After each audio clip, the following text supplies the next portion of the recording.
Sebuah kisah nyata dari pedalaman Kalimantan tentang sebuah perjalanan menaiki bis malam yang justru menyeret para penumpangnya ke dalam dimensi yang tak dikenal, dunia yang tak bisa dijelaskan oleh logika manusia biasa. Assalamualaikum warahmatullahi wabarakatuh. Selamat malam, salam jumpa, salam kenal selalu, para sahabat Kahor dimanapun Anda berada. Bersama Bang Fawa. Malam ini Bang Fawa akan menayangkan kisah jalur lintas yang angker tanah Kalimantan. Ini adalah kisah yang sangat mencekam ketika seseorang melakukan perjalanan dengan menaiki bis melewati jalur lintas di tanah Kalimantan. Tanpa berlama-lama, langsung saja mari kita simak ceritanya.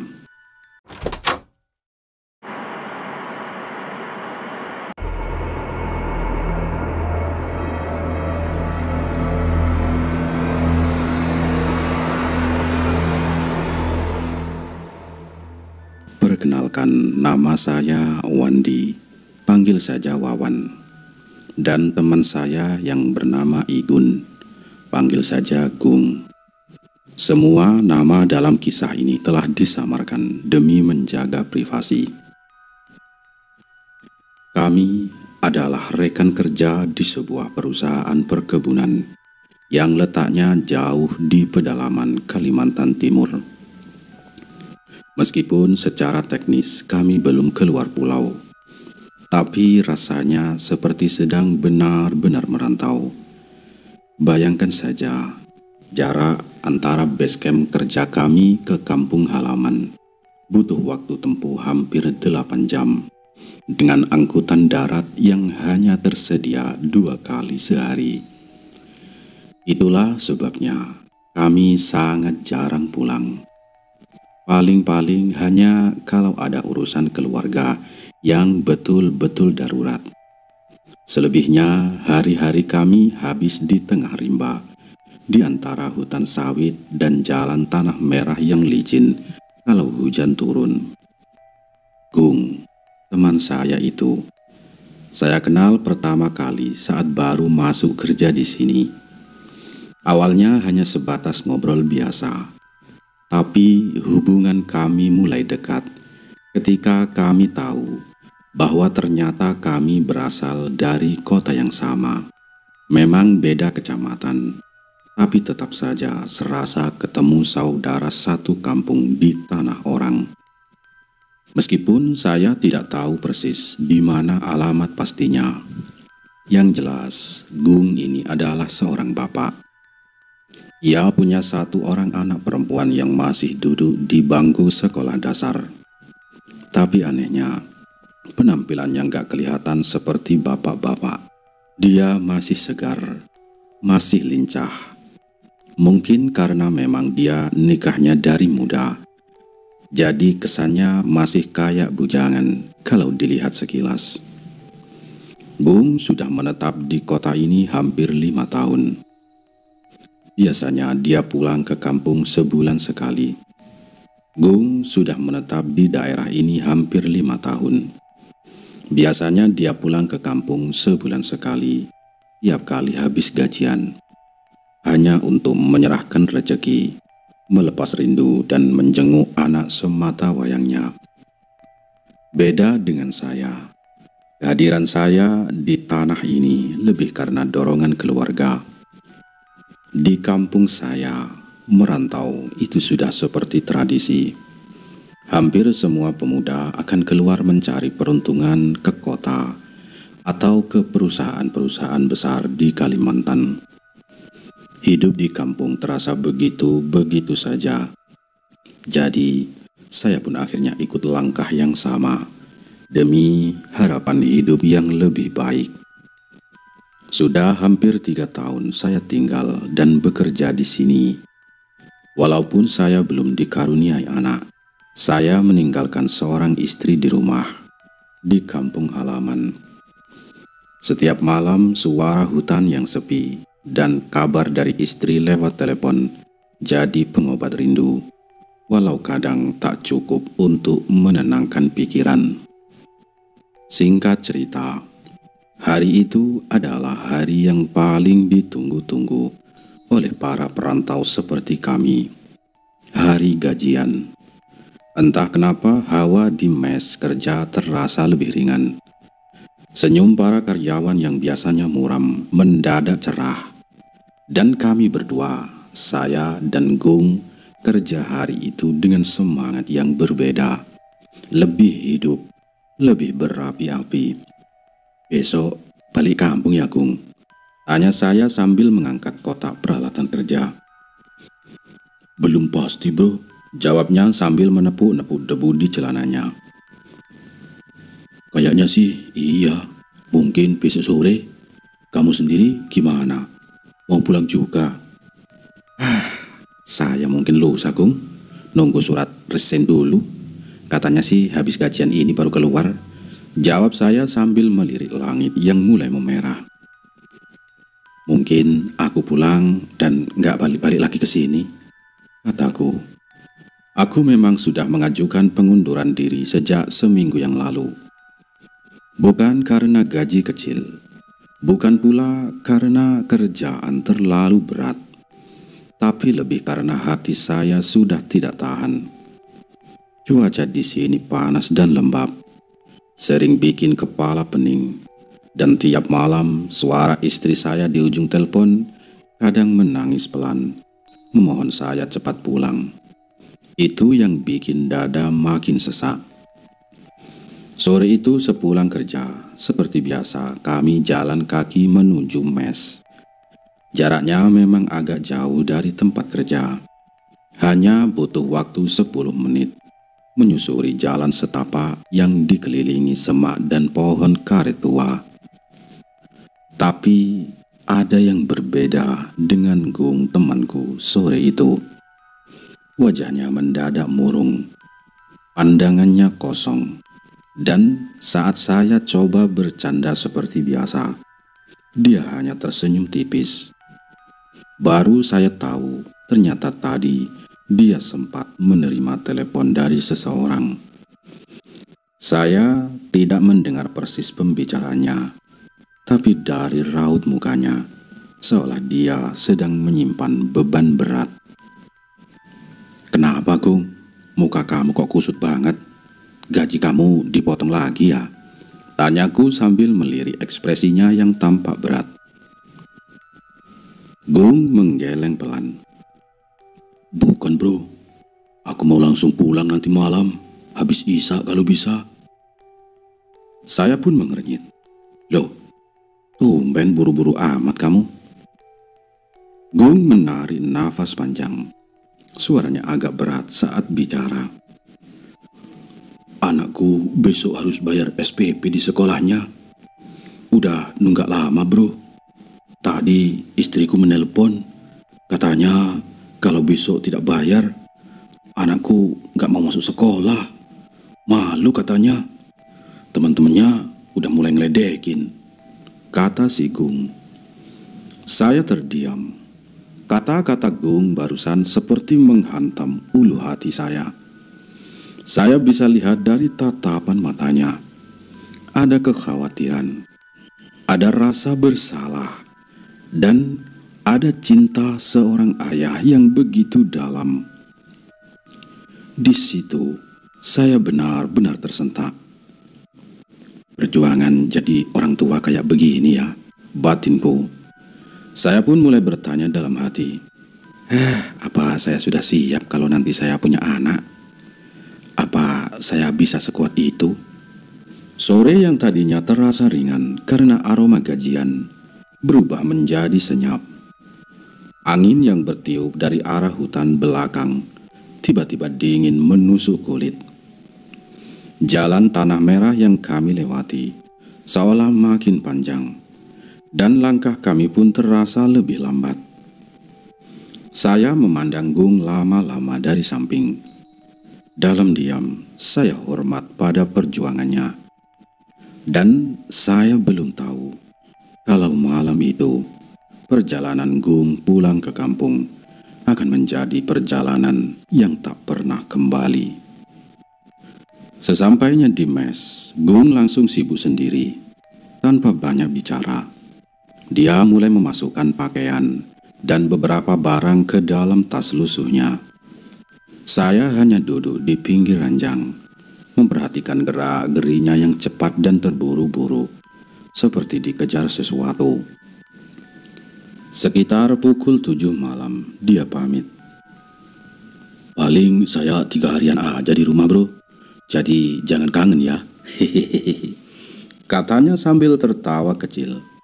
Tapi tawanya terdengar hambar, dipaksakan, seolah ada sesuatu yang disembunyikan. Entah kenapa, saat itu hati saya seperti digelitik. Ada dorongan aneh. Tanpa berpikir panjang, aku pun tiba-tiba berdiri dan berkata, Gung, aku ikut pulang juga ya," kataku. Gung menatap saya heran. "Lah, katanya nunggu surat resen.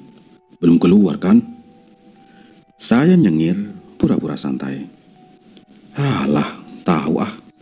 Males aja aku sendirian di sini. Lagian, ntar kalau surat udah keluar kan, aku bisa balik lagi. Sekalian aja anak istri jalan-jalan ke daerah sini gitu." Gung mengangguk. Ya sudah, buruan, siapin barangmu." Saya pun mulai melipat baju dan mengemas keperluan. Tapi saat sedang membereskan tas, tiba-tiba sebuah suara keras membuyarkan keheningan.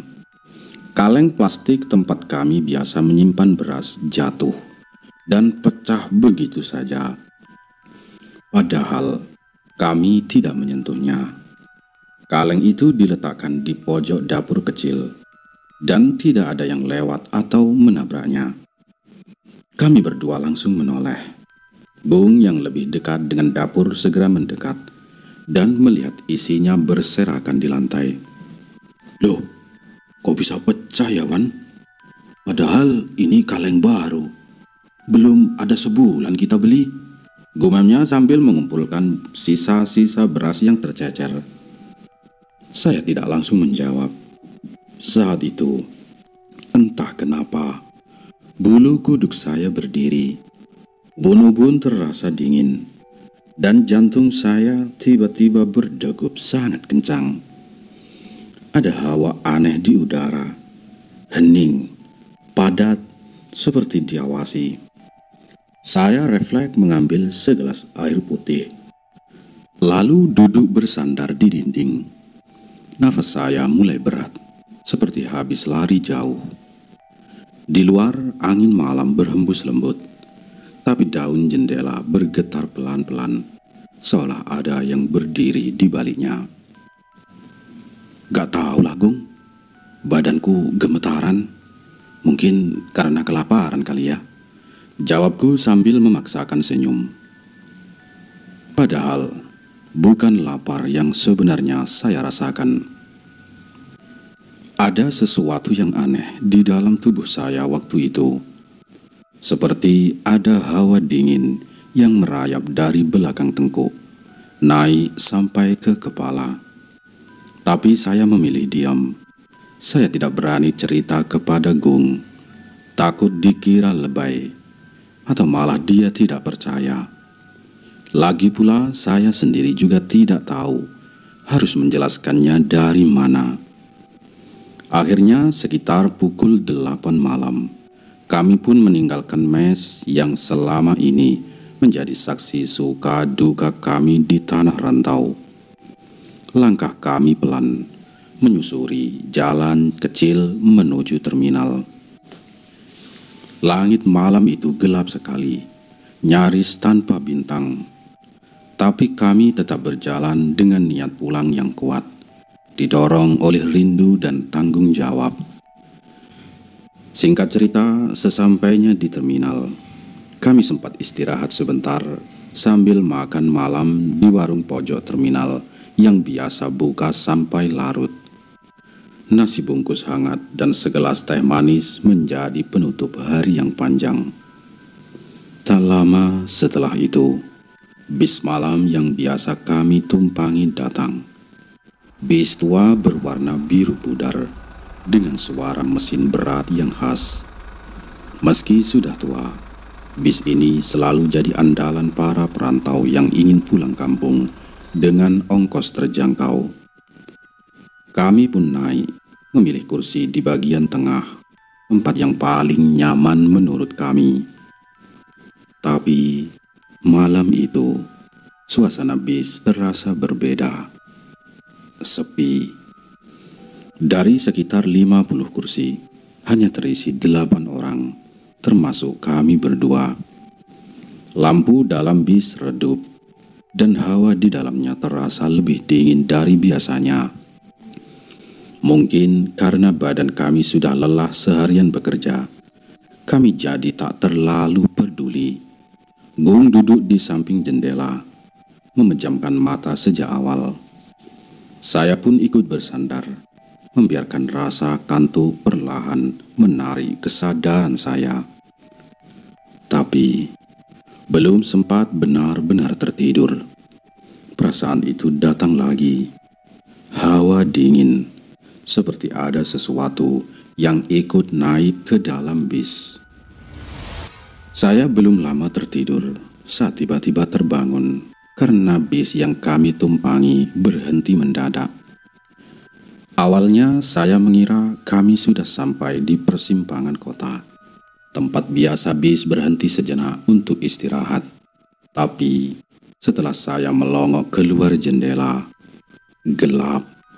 Tak ada satupun lampu jalan. Hutan di kiri kanan. Sunyi. Bis rupanya mogok di tengah perjalanan. Entah karena apa, saya pun tak terlalu paham soal mesin. Suara bisik-bisik mulai terdengar di dalam bis. Beberapa penumpang bangun dari tidur mereka. Tak lama kemudian, satu persatu mereka turun keluar, menghirup udara malam yang lembab dan dingin. Saya pun ikut turun. Udara di dalam bis mulai pengap. Kami semua berdiri di pinggir jalan sempit yang dikelilingi pohon-pohon tinggi. Suara malam terasa sangat berbeda.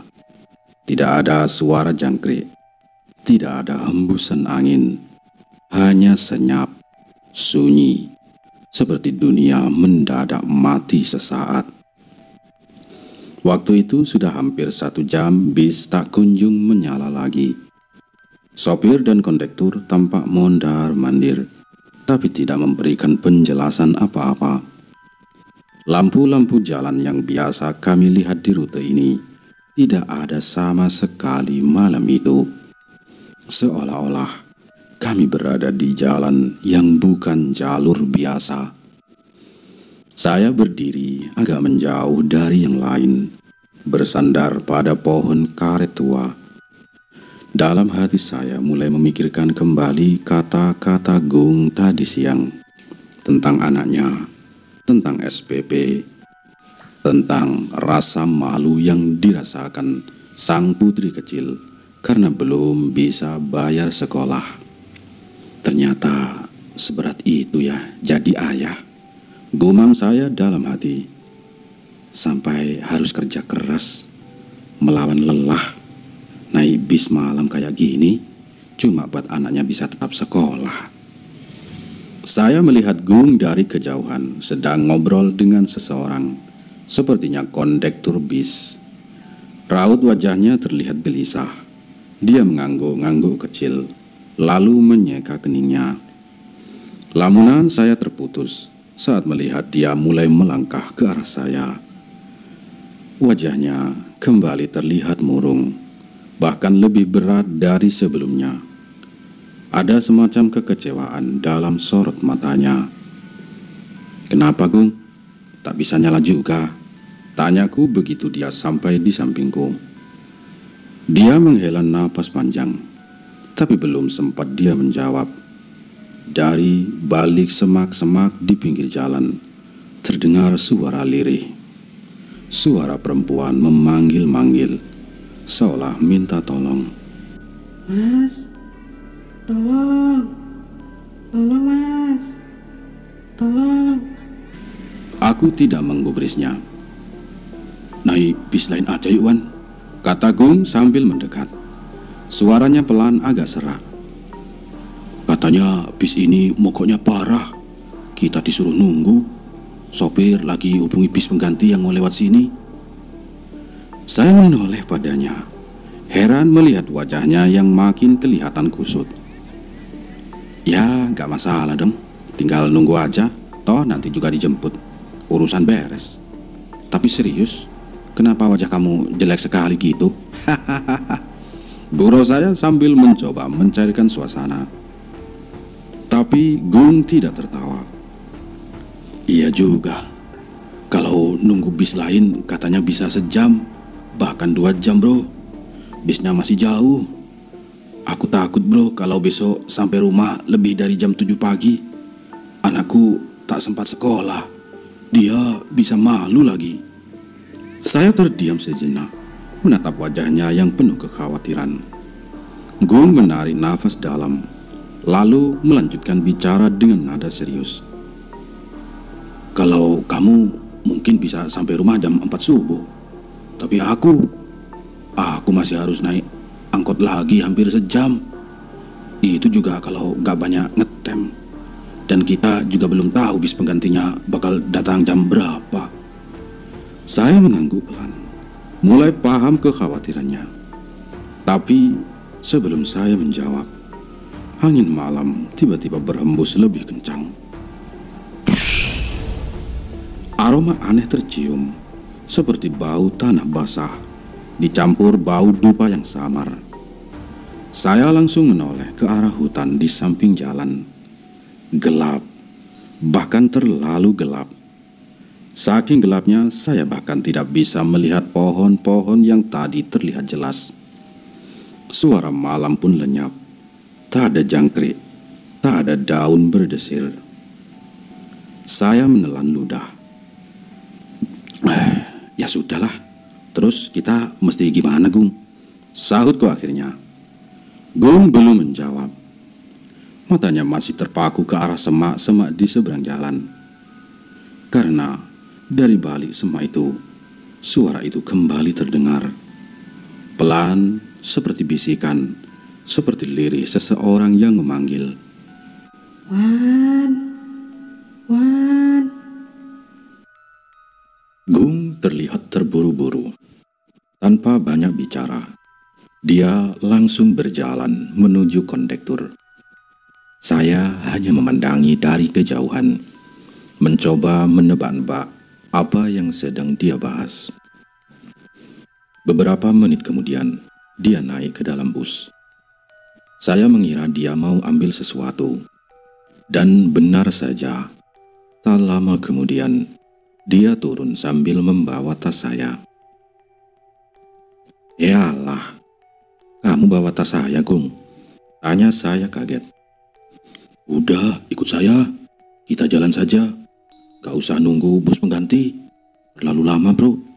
Kita cari kendaraan lain. Yang penting satu arah ke kota kita, apapun itu." Saya terdiam. Tapi saat itu, saya bisa lihat dari matanya. Tekadnya sudah bulat. Dan jujur saja, entah kenapa saya lebih percaya naluri Gung malam itu ketimbang tinggal diam di bus yang makin terasa ganjil. Akhirnya, kami berjalan kaki menyusuri jalanan gelap yang hanya diterangi cahaya bulan setengah tertutup awan. Langit menghitam, angin malam berhembus pelan, kadang membawa aroma pohon basah, dan sesuatu yang tak bisa saya jelaskan. Jalanan itu sepi, terlalu sepi. Tidak ada satupun kendaraan lewat. Bahkan suara binatang malam pun nyaris tidak terdengar. Tak ada pemukiman, tak ada warung, hanya hutan dan suara langkah kaki kami yang beradu dengan aspal. Jam menunjukkan lewat tengah malam. kami terus berjalan hampir 30 menit. Peluh dingin mulai membasahi punggung. Tapi kami tetap melangkah, berharap akan ada kendaraan lewat. Pikiran saya campur aduk, capek, ngantuk, takut. Tapi entah kenapa kaki ini terus berjalan. Dan akhirnya dari kejauhan, sebuah cahaya muncul, sorot lampu kendaraan.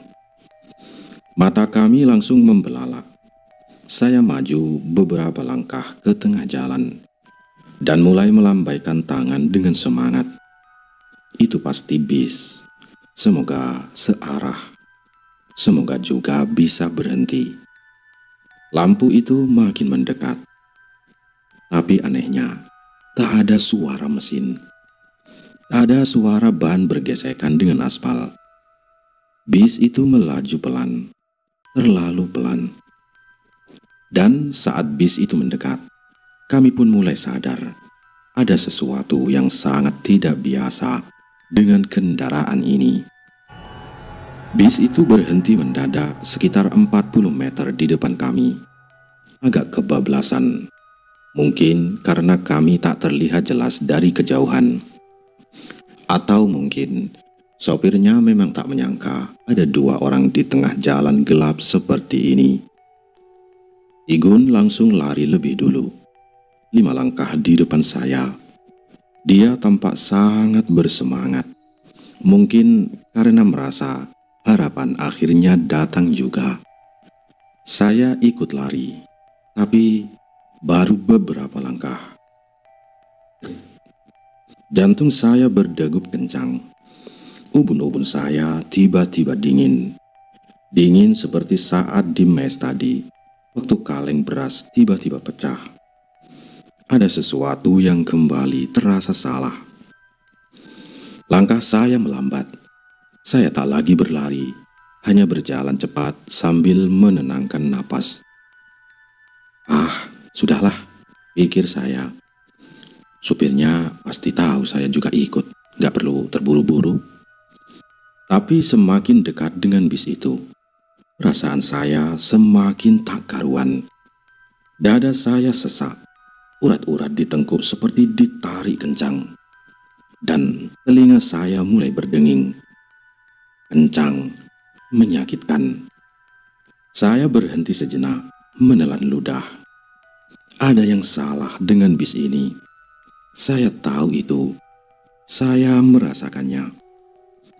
Tapi kaki saya terus berjalan, menyusuri sisi badan bis yang panjang, karena pintu hanya terbuka di bagian depan. Saya hanya melintasi bagian sampingnya. Mata saya tak sengaja melirik ke dalam jendela. Dan saya lihat penumpangnya semuanya duduk diam, tegak, kaku. Tak satu pun bergerak. Tak ada yang ngobrol. Tak ada yang menoleh. Mereka semua menghadap lurus ke depan dengan wajah yang putih, pucat, seperti topeng. Saya menahan nafas. Langkah saya goyah.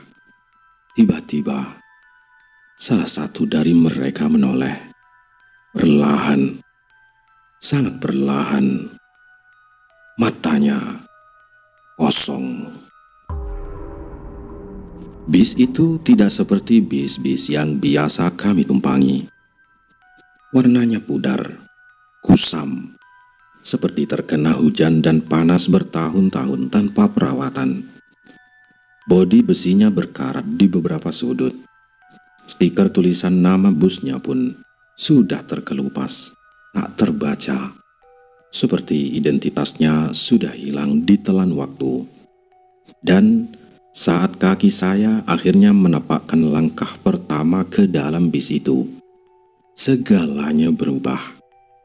Saya tak lagi merasa di dunia yang sama. Udara mendadak dingin, menusuk. Bukan dingin seperti AC, tapi dingin yang kelam, pekat, seperti masuk ke dalam kulkas tua yang pintunya langsung tertutup rapat dari belakang. Saya sadar kami sudah tak bisa kembali. Kami sudah masuk ke tempat yang lain. Saya menoleh ke arah sopir. Dia duduk diam, menghadap ke depan, tidak bergerak sedikit pun. Tangan kirinya memegang setir. Tangan kanannya menyelipkan sebatang rokok yang masih menyala. Tapi asapnya tak kemana-mana. Diam, beku, seolah waktu di sekitar sopir ini macet. Saya mulai melangkah pelan, menyusuri lorong dalam bis yang sempit dan remang. Lampu di dalam hanya menyala redup, berkedip-kedip seperti hampir mati. Saya cari-cari si Igung. Dia pasti duduk lebih dulu. Tapi penglihatan saya terbatas. Lalu saya mulai melihat penumpang-penumpang lainnya. Beberapa terlihat tidur, tapi bukan seperti tidur biasa. Mereka kaku, tegak. Ada yang mengenakan baju coklat, ada yang hitam, ada yang putih. Wajah mereka tak terlihat. Lalu saya lihat satu sosok. Dia tak tidur, tapi hanya duduk diam, menatap keluar jendela. Matanya kosong, tangannya terlipat di pangkuan. Tapi bayangannya tidak muncul di kaca jendela.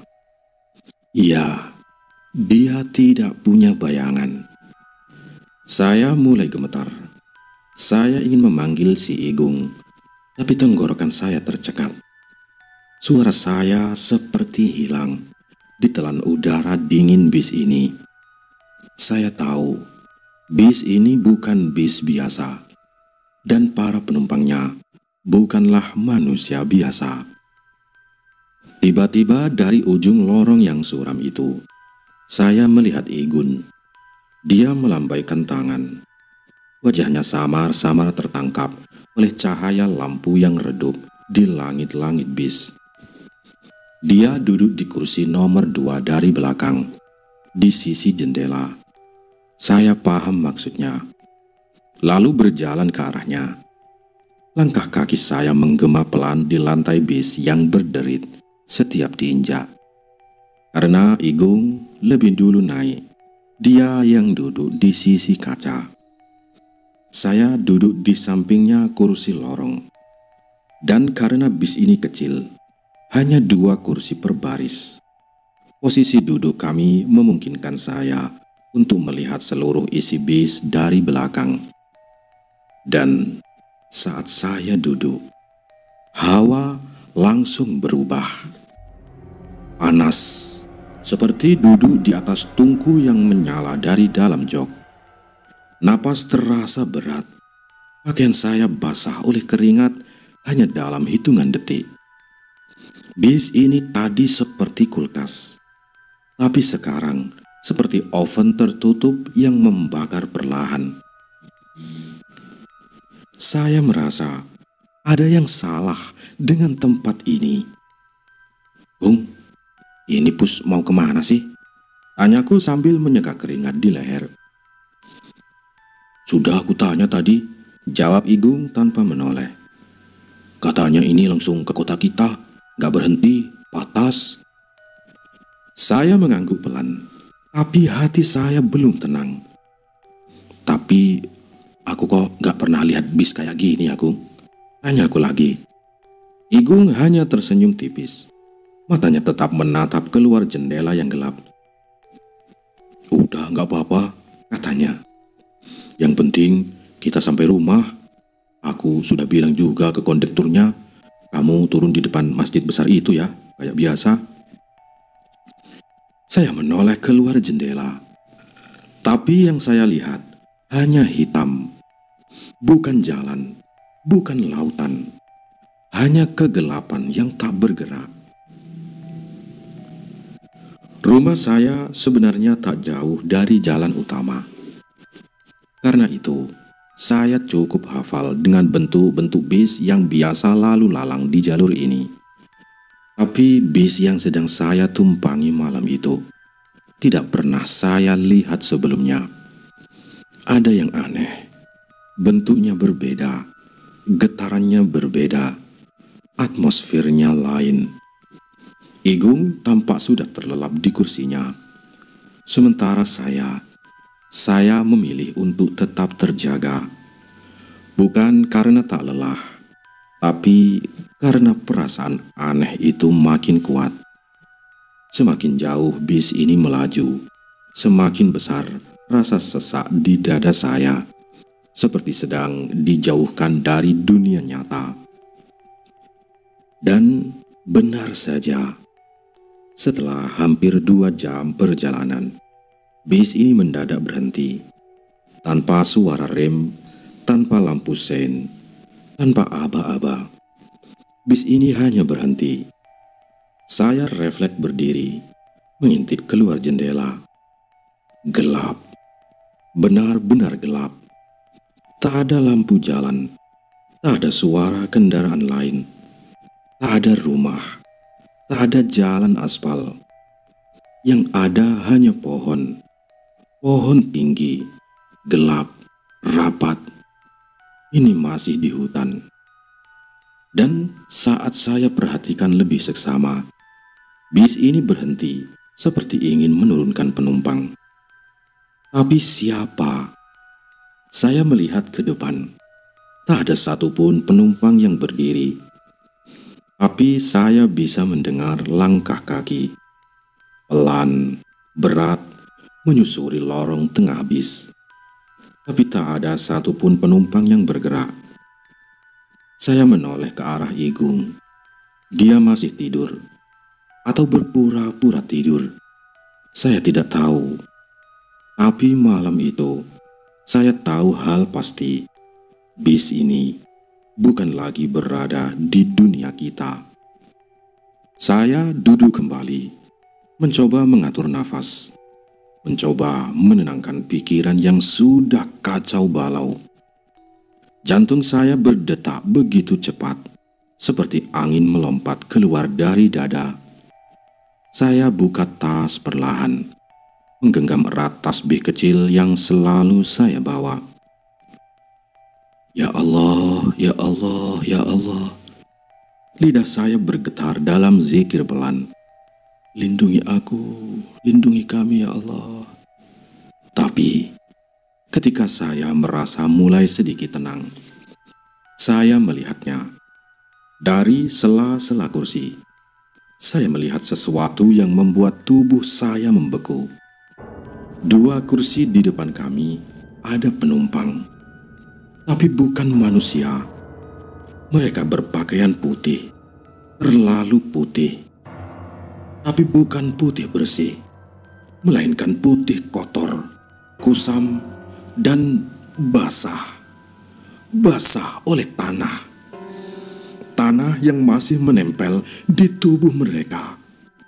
Saya bisa melihat dengan jelas dari balik kepala mereka terikat simpul kain seperti tali pocong. Tubuh saya gemetar hebat. Napas saya tercekat. Saya langsung menarik lengan Igung. Gong, bangun, Gong. Dia terbangun setengah kaget melihat saya dengan wajah panik dan penuh keringat dingin. Kamu kenapa sih, Wan? Nahan kencing ya? Tanya Igung setelah bercanda dengan mata masih berat. Saya menatapnya lemas, mencoba bicara pelan, menjelaskan semuanya tentang sosok putih di 2 kursi depan, tentang bau tanah, tentang dingin menusuk tulang, tentang firasat saya yang sedari tadi terasa aneh. Tapi Igung menggeleng. Ah, sudahlah, kau tuh kecapean, halusinasi tuan, katanya santai. Udah jangan mikir aneh-aneh, aku tidur dulu ya, nanti malah pengen kencing, repot pula, kata si Igung. Saya cuma diam, pasrah, karena memang tak ada bukti. Sosok itu menghilang saat dia bangun tadi. Igung pun kembali bersandar, menarik topinya dan tertidur. Dan di sanalah saya sendirian dalam bis yang makin lama makin terasa aneh. Udara di dalam makin pengap. Saya merasa seperti dikurung di dalam ruangan tak bernapas. Tiba-tiba, hidung saya mencium sesuatu. Bau busuk menjijikkan. Bau bangkai. Saya tutup hidung. Tapi bau itu makin lama makin kuat. Saya celingukan mencari sumbernya. Dan ketika saya menoleh perlahan ke belakang kursi, saya melihatnya. Ada seorang perempuan duduk diam tepat di belakang kursi saya dan Igung. Dia mengenakan baju putih lusuh dan panjang. Rambutnya terurai sampai menutupi wajah. Dia tertidur, atau setidaknya berpura-pura tidur. Padahal tidak ada siapapun di situ. Saya yakin, sumpah demi Tuhan, kursi itu kosong ketika kami naik tadi. Lalu dia datang dari mana? Saya tidak tahu. Saya hanya tahu satu hal. Bis ini bukan bis biasa. Dan penumpangnya bukan semua manusia.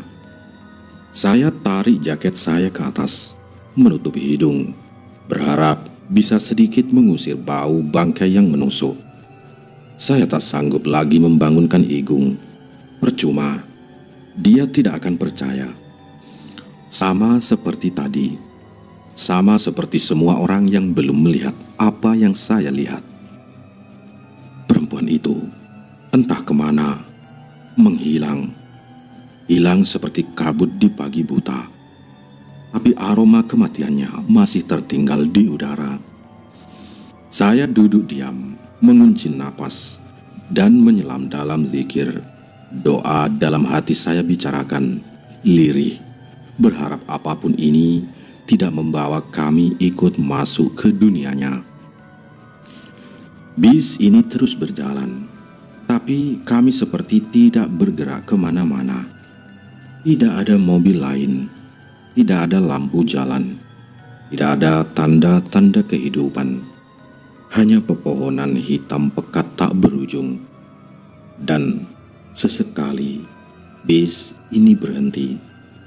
Tapi tak ada suara langkah, tak ada yang naik, tak ada yang turun, kecuali kali ini, saat bis kembali berhenti. Ada seorang perempuan paruh baya, pakaiannya sederhana, baju coklat tua, rok hitam longgar. Dia naik perlahan, seperti tidak menjejak lantai. Matanya tidak melihat kemana-mana, hanya lurus ke depan, seperti sudah tahu mau duduk di mana. Dia berjalan ke arah saya, baris kursi saya.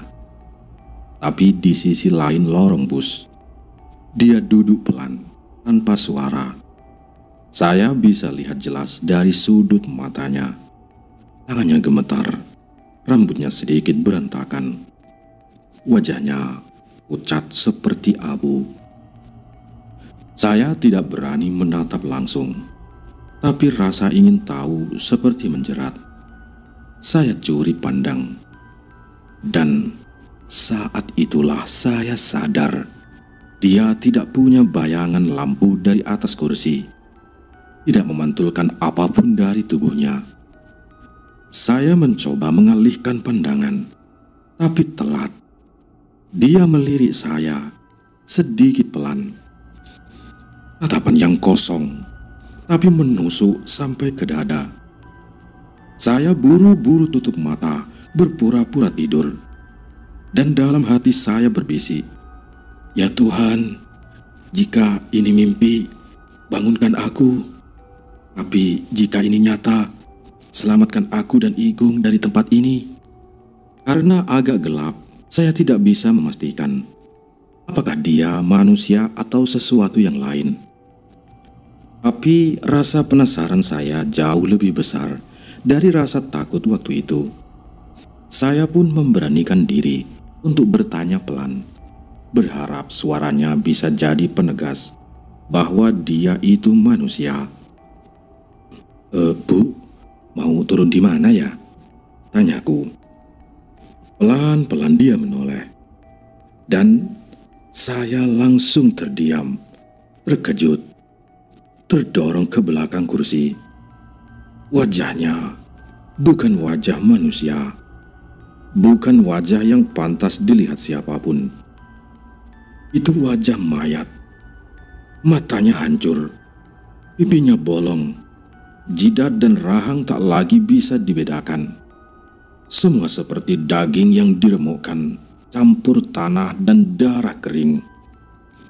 Saya tidak bisa berteriak. Tenggorokan saya terkunci seperti dicekik oleh rasa takut. Saya berdiri, panik, melihat ke jendela. Tapi tidak ada jalan raya, tidak ada bangunan, tidak ada kehidupan. Hanya pohon-pohon hitam dan kabut putih yang tak pernah habis. Saya langsung membangunkan Igung. Gung, bangun Gung. Kita harus turun Gung, ini bukan bis biasa." Dia bangun dengan wajah kesal. Apa sih Wan? Kamu halu mulu dari tadi. Gak ada apa-apa. Ini cuma bis bro. Kamu capek, udah tidur saja," kata si Igung. Saya paksa, saya tarik lengannya. Dia tetap tidak mau. Dia duduk kembali. Udah lawan. Kamu makin aneh. Ini udah jauh. Mau turun di mana coba? Di tengah hutan gini. Saya sadar. Kemudian rem bis mendecit pelan. Bus kembali berhenti. Suara pintu terbuka. Saya sadar inilah saatnya. Kesempatan itu tidak datang dua kali. Saya memutuskan saya harus turun sekarang atau tidak akan pernah lagi. Saya menatap Igung sekali lagi. "Gung, kalau kamu gak ikut, saya tetap turun. Saya tak peduli kamu percaya atau enggak. Tapi saya rasa bis ini gak akan pernah sampai rumah." Saya berdiri melangkah cepat ke arah pintu. Di belakang saya, bis masih dengan para penumpangnya. Mereka tidak menoleh, tidak bergerak, tapi saya bisa merasakan mereka memperhatikan saya. Angin menderu, suara pintu bis menutup perlahan. Aku pun melangkah turun dari bis dengan langkah yang berat, nafas yang tercekat, wajah yang tegang. Saya turun. Seolah setiap jejak menancap di antara dunia nyata dan dunia gaib. Dan saat saya menengok ke bawah, saya langsung kaget bukan main. Saya tidak sedang berada di terminal. Saya bahkan bukan di jalan raya. Saya berada di tengah-tengah hutan lebat. Jalanan di bawah kaki saya bukan aspal, melainkan tanah merah basah dengan jejak kaki entah siapa. Saya melihat ke belakang. Bis itu masih di sana. Tapi tidak ada lagi lampu. Tetap tak ada suara mesin. Tak ada lagi tanda-tanda kehidupan. Gelap, hening dan mati. Saya coba panggil si Igung. Gung, turun Gung. Ini bukan jalan pulang, Gung. Tapi keadaan tetap hening. Hanya suara gemas seruanku di tengah hutan. Tidak ada jawaban. Tidak ada gerakan dari dalam bis. Saya tahu, saya harus lari. Saya tidak bisa tinggal di sana. Saya tidak bisa menunggu jawaban. Saya harus keluar dari tempat ini sebelum semuanya terlambat. Saya pun mulai berjalan menyusuri jalanan setapak itu dengan langkah cepat. Tapi kabut mulai turun. Udara jadi dingin. Daun-daun berbisik. dan suara aneh terdengar di belakang saya. Sret, sret, sret. Suara langkah kaki menyeret pelan, dekat, makin dekat. Saya tidak berani menoleh. Saya tidak berani berhenti. Saya hanya terus berjalan, berharap ada jalan keluar. Pelan-pelan, suara azan subuh menggema dari kejauhan, bercampur dengan hembusan angin hutan. Kabut menipis, wajahku penuh harap, tubuhku lelah tapi terus berjalan. Saya terus berlari, tubuh saya sudah hampir tak sanggup. Tapi suara azan itu membawa harapan. Saya ikuti sumber suara azan itu, berharap sekali bisa menemukan masjid atau tempat aman apapun itu.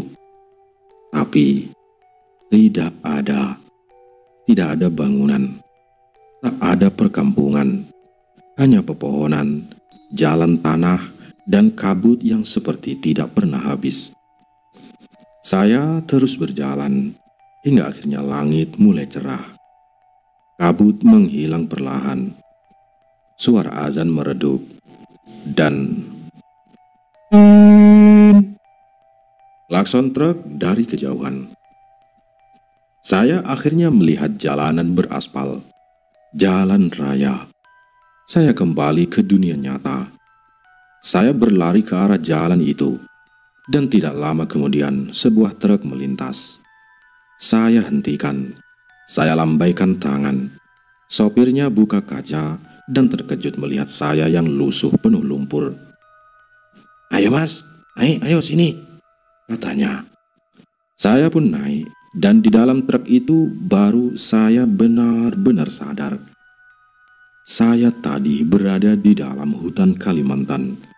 Sebuah jalur tua dan terkenal sebagai tempat bis hantu melintas. Matahari pagi naik, burung berkicau pelan. Pagi itu, saya tiba di rumah dengan selamat. Keluarga saya langsung menangis melihat keadaan saya. Saya ceritakan semuanya dari awal sampai akhir, dan mereka percaya. "Itu bus hantu. Kamu diselamatkan karena kamu terus berzikir, Wan," kata ibu saya sambil memeluk erat. Saya mengangguk, tapi hati saya tetap tidak tenang. Esok harinya saya langsung mencari si Igung. Saya cari alamatnya, tanya-tanya ke teman kerjanya. Akhirnya dapat juga. Ternyata rumah Igung berjarak 3 jam dari rumah saya. Hari ketiga, saya bersama keluarga langsung ke sana. Saya masih sangat berharap bisa bertemu dengannya dan menceritakan semua kejadian itu. Saya ingin tahu bagaimana caranya dia keluar dari bis hantu itu. Tapi saat saya sampai di depan rumah Igung, ternyata Igung telah meninggal dunia. Pagi tadi baru saja dimakamkan. Saya berdiri kaku, tubuh saya gemetar. Dunia seolah runtuh di depan mata. Saya ikut takziah dengan kondisi hati berantakan. Istrinya belum bisa diajak bicara, hanya menangis memeluk anaknya yang masih kecil. Saya pun memberanikan diri mengobrol dengan salah satu saudaranya. "Mas Igung itu sehat-sehat aja kok mas," katanya. "Gak pernah ngeluh sakit. Tapi semalam dia cuma bilang capek banget terus tidur. Paginya gak bangun lagi," kata saudaranya. Saya tidak bisa berkata apa-apa. Saya hanya diam, menatap tanah pemakaman yang masih merah. Dan dalam hati saya berkata, mungkin Igung gak pernah keluar dari bis itu. Mungkin dia memang sudah ditarik sejak awal. Dan saya hanyalah saksi yang ditunjukkan agar tak melupakan bahwa dunia ini tidak cuma milik kita yang hidup. Ada jalur bis yang hanya dilalui saat malam. Tapi tidak semua yang naik akan kembali pulang. Cerita ini berdasarkan kisah nyata yang terjadi di Kalimantan. Percaya atau tidak, biarlah menjadi misteri. Yang jelas, jangan pernah tertidur di dalam bis yang tidak kau kenali. Demikian cerita dari Bang Fawa. Wassalam.